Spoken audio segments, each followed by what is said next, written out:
Hi friends, welcome to my channel. So ನೋಡ್ತಾ ಇರ್ಬೋದು, ಅದೊಂದು ಹೊಸ ಅಪ್ಡೇಟು, ಅದ್ರ ಬಗ್ಗೆ ತಿಳಿಸೋಣ ಅಂತ ಅನ್ನಿಸ್ತು, ಹಾಗಾಗಿ ವಿಡಿಯೋ ಮಾಡ್ತಾ ಇದ್ದೀನಿ ಫ್ರೆಂಡ್ಸ್.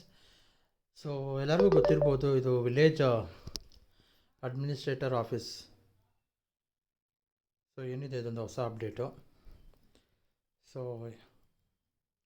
ನೋಡ್ತಾ ಇರ್ಬೋದು, ಇದು ಮಾರ್ಚ್ 4ರಿಂದ ಅರ್ಜಿ ಸಲ್ಲಿಕೆ ಮಾಡಬೇಕಾಯ್ತು. ಅಂದರೆ ಅರ್ಜಿ ಸಲ್ಲಿಕೆ ಬಂದ್ಬಿಟ್ಟು 4ನೇ ತಾರೀಕಿಂದ ಅಂತ ಹೇಳ್ಬಿಟ್ಟು ಒಂದು ಅಪ್ಡೇಟ್ ಇತ್ತು. ಬಟ್ ಅದು ತಾತ್ಕಾಲಿಕವಾಗಿ ಮುಂದೂಡು ಮಾಡಿದ್ದಾರೆ, ಅಂದರೆ ಪೋಸ್ಟ್ಪೋನ್ ಮಾಡಿದ್ದಾರೆ ಅಂತಲೇ ಹೇಳ್ಬೋದು. ಸೊ ಇದು ಕರ್ನಾಟಕ ಎಕ್ಸಾಮಿನೇಷನ್ ಅಥಾರಿಟಿ. ಸೊ ಟೋಟಲಾಗಿ 1000 ಪೋಸ್ಟ್ ಇತ್ತು, ಅಂದರೆ 1000 ಪೋಸ್ಟ್ ಇತ್ತು. ಇದರಲ್ಲಿ ಆನ್ಲೈನ್ ಮೂಲಕ 4ನೇ ತಾರೀಕಿಂದ ಅರ್ಜಿ ಸಲ್ಲಿಸ್ಬೋದು ಅಂತ ಹೇಳಿದರು. ಬಟ್ ಈಗ ಪ್ರಾಧಿಕಾರವು ಏನು ಅಂತ ಹೇಳಿದ್ದಾರೆ ಅಂತಂದರೆ, ಈ ದಿನಾಂಕ ಬಂದು ಮುಂದೂಡಿಕೆ ಮಾಡಿದ್ದಾರೆ. ಮತ್ತು ಶುಲ್ಕ ಪಾವತಿಯನ್ನು ಇದು ಅಂದರೆ ಫೀಸ್ ಸ್ಟ್ರಕ್ಚರ್ ಏನಿದೆ, ಫೀಸ್ ಪೇಮೆಂಟ್ ಏನಿದೆ, ಅದನ್ನ ಸಿದ್ಧಪಡಿಸ್ತಿದ್ದಾರೆ. ಸೊ ಹೀಗಾಗಿ ಅದನ್ನ ಆನ್ಲೈನ್ ಮುಖಾಂತರ ಮಾಡೋದು ಬಂದ್ಬಿಟ್ಟು ಮುಂದೂಡು ಮಾಡಿದ್ದಾರೆ. ಸೊ ಇದು ಬಂದು P U C based job ಆಗಿದೆ. ಅಂದರೆ ಇದರ ಪಿ ಯು ಸಿ ಆಗಿರೋರು ಕೂಡ ಇದನ್ನ ಅಪ್ಲೈ ಮಾಡ್ಕೋಬೋದು. ಸೊ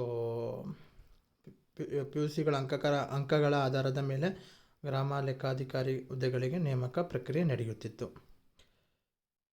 ಸೊ ಇದೆ ಫ್ರೆಂಡ್ಸ್ ಅಪ್ಡೇಟು. ಸೊ ಅಂದರೆ ಇದು ಮುಂದೂಡಿಕೆ, ಅಂದರೆ 4ನೇ ತಾರೀಕಿಂದ ಏನಿತ್ತು ಇದನ್ನ ಮುಂದೂಡಿಕೆ ಮಾಡಿದ್ದಾರೆ. ಸೊ ಪಿ ಯು ಸಿ ಅಥವಾ 12ನೇ ತರಗತಿ ಅಥವಾ ಯಾವುದೇ ಇದ್ರೂ ಕೂಡ ಮಾಡ್ಕೋಬೋದು. ಇದಕ್ಕೆ ಕನಿಷ್ಠ ವಯೋಮಿತಿ ಬಂದುಬಿಟ್ಟು 18 ವರ್ಷ ಇರಬೇಕು, ಗರಿಷ್ಠ ಬಂದು 35 ವರ್ಷ ಇರಬೇಕು. ಮತ್ತು ಮೀಸಲಾತಿ ಬಯಸುವ ಅಭ್ಯರ್ಥಿಗಳಿಗೆ ನಿಯಮಗಳ ಅನುಸಾರ, ಅಂದರೆ 2A ಇರ್ಬೋದು ಅಥವಾ 2B, 3A, 3B ಇರ್ಬೋದು. ಸಾಮಾನ್ಯ ವರ್ಗದವ್ರಿಗೆ 35 ವರ್ಷ ಇದೆ. 2A, 2B, 3A, 3B ಅಭ್ಯರ್ಥಿಗಳಿಗೆ 38 ವರ್ಷ ಇದೆ. ಮತ್ತು ಪರಿಶಿಷ್ಟ ಜಾತಿ, ಪರಿಶಿಷ್ಟ ಪಂಗಡ, ಅಂದರೆ SC ST ಕ್ಯಾಸ್ಟು ಥರ ಇರ್ಬೋದು, ಅವ್ರಿಗೆ 40 ವರ್ಷಗಳ ವಯೋಮಿತಿ ಸಡಿಲಿಕೆ ಇರುತ್ತೆ. ಇದರಲ್ಲಿ ಮಾಸಿಕ ಸಂಬಳ ಬಂದುಬಿಟ್ಟು ನಿಮಗೆ 21,000ದಿಂದ ಹಿಡಿದು 42,000ವರೆಗೂ ಸಂಬಳ ಇರುತ್ತೆ. ಜೊತೆಗೆ ಸರ್ಕಾರದ ಎಲ್ಲ ರೀತಿಯ ಸವಲತ್ತುಗಳು, ಅಂದರೆ ಎಲ್ಲ ರೀತಿಯ ಸವಲತ್ತುಗಳು, ಗೌರ್ಮೆಂಟ್ ಜಾಬ್ಗೆ ಏನೇನು ಸವಲತ್ತುಗಳಿರುತ್ತೆ ಅದೆಲ್ಲ ಸಿಗುತ್ತೆ.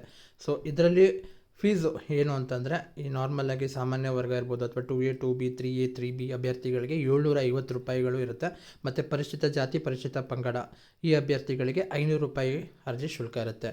ಸೊ ಯಾವ ರೀತಿ ಅರ್ಜಿ ಇದು ಮಾಡ್ಕೋಬೇಕು ಅಂತಂದರೆ, ಬಟ್ ಹೇಳ್ದಂಗೆ 4ನೇ ತಾರೀಕಿಂದ ಓಪನ್ ಆಗುತ್ತೆ ಅಂತ ಹೇಳಿದರು. ಬಟ್ ಅದನ್ನ ಮುಂದೂಡಿಕೆ ಮಾಡಿದ್ದಾರೆ. ಇದನ್ನ ಯಾವ ರೀತಿ ನೀವು ಅಪ್ಲೈ ಮಾಡ್ಕೋಬೋದು ಅಂತಂದರೆ,